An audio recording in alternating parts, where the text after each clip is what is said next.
Amateurs et amatrices, passionnés du ballon rond, salut, c'est le chroniqueur foot. Aujourd'hui, on va parler du limogeage de Leonardo Jardim, de l'arrivée pour le remplacer Thierry Henry. Les dirigeants monégasques ont-ils bien fait? On y va.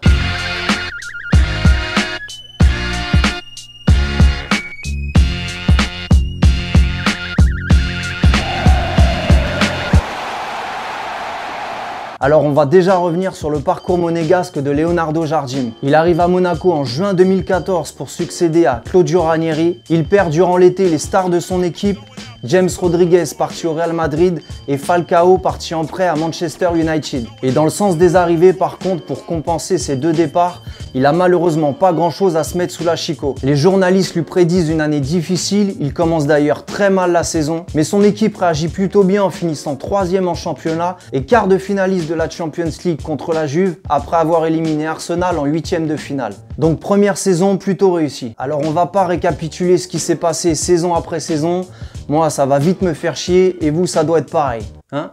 Toi non?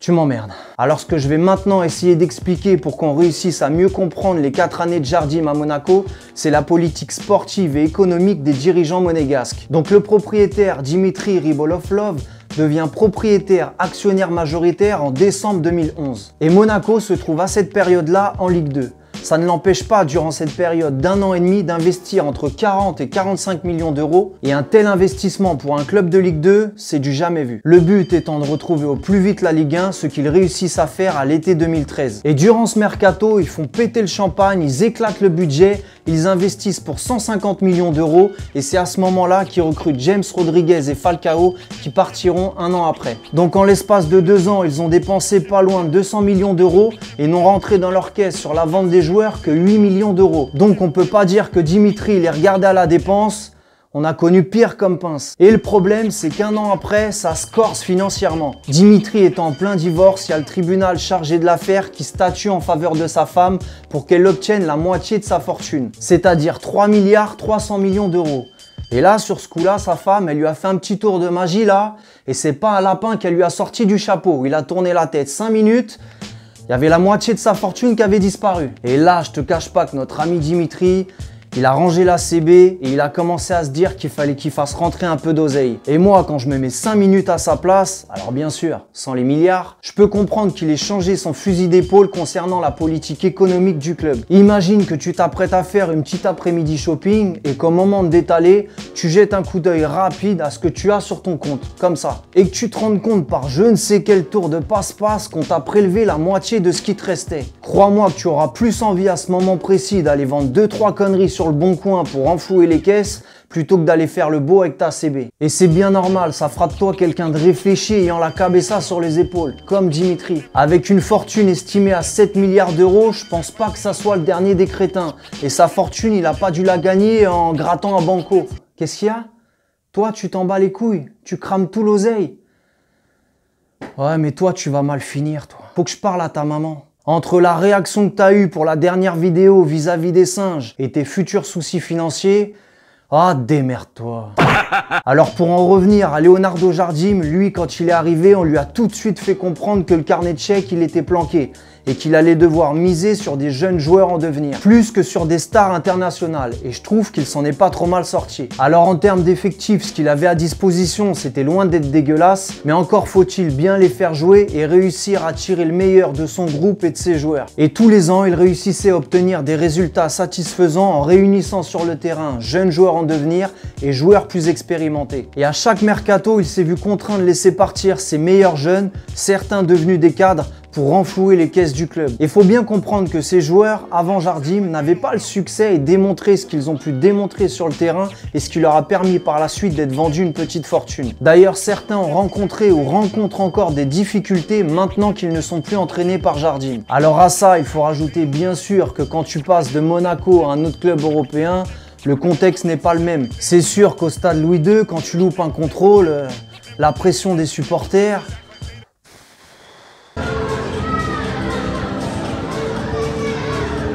donc bon, Leonardo Jardim, pour sa défense, c'est pas parce qu'il a une gueule de chef de chantier qu'il faut tous les ans lui démolir la baraque en espérant qu'il te bricole quelque chose de sympa derrière. C'est vrai qu'il a la gueule de l'emploi, c'est vrai que c'était le chef de chantier le mieux payé en France, mais quand même, faut respecter. Il a fait du bon boulot, faut pas oublier que la plus belle des vitrines pour vendre au mieux ses joueurs, c'est la Ligue des Champions. Et il a été jusqu'en demi-finale et il a réalisé ce que n'a jamais réussi à faire le PSG depuis l'arrivée des Qataris. En sachant que les investissements sont à des années-lumière d'être les mêmes. Et il a bien sûr été champion de France. Donc moi, je lui dis bravo, je lui tire ma casquette pour ce qu'il a réalisé à Monaco et tout l'oseille qu'il a réussi à faire gagner à Dimitri. Et maintenant qu'il va avoir un petit peu de temps, moi qui comptais me faire construire une petite baraque, je vais lui demander qu'il me fasse parvenir un petit devis parce que c'est vrai que il est bon quand même. J'espère le revoir bientôt sur le banc d'un club européen plus huppé que Monaco et voir s'il arrive à gérer un vestiaire dans un club où il y a plus de pression. Je m'expliquerai là-dessus lors d'une prochaine vidéo, mais pour moi, faire émerger et bien jouer de nouveaux talents et gérer tout en faisant bien jouer un vestiaire de joueurs stars confirmés, ça y ressemble, mais c'est pas le même métier. Et maintenant, le nouveau coach, Thierry Henry. Alors, il n'y a pas grand chose à dire, c'est sa première expérience en tant que numéro 1.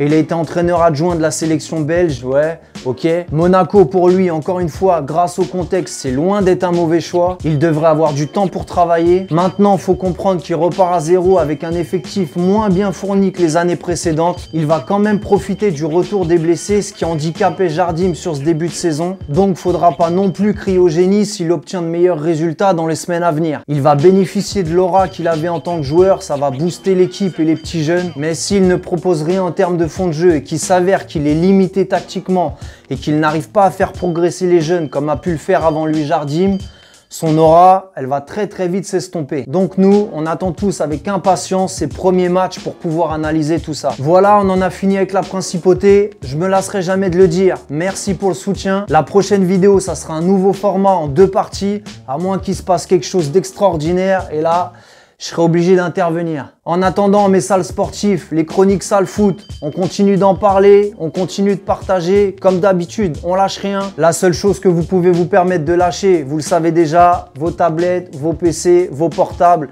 aérez-vous la tête et ça fera plaisir à vos mamans. My